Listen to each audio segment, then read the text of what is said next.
In this video, I'm going to show you on how you can make an email trigger in Zendesk. So, without further ado, let's begin. First, open your web browser and go to zendesk.com and log in to your Zendesk account.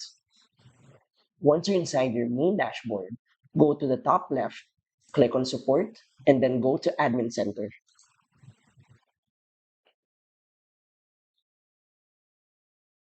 After that, you're going to go to Objects and Rules, and then scroll down and under Business Rules, go to Triggers. Now, this is where we can create a trigger.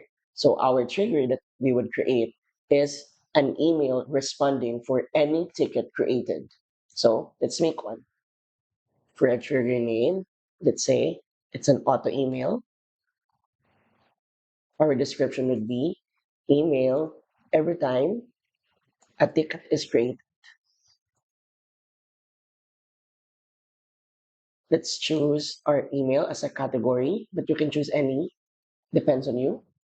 For our conditions, let's make it whenever a ticket is created, or let's say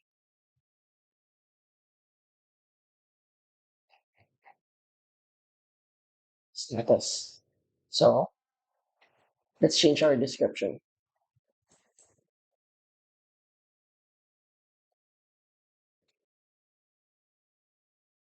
There.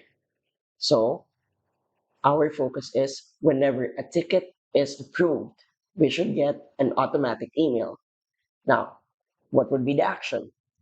Our action would be notify the user email with the requester. Then put in an email subject of the subject that you want the requester to receive, and of course, the email body.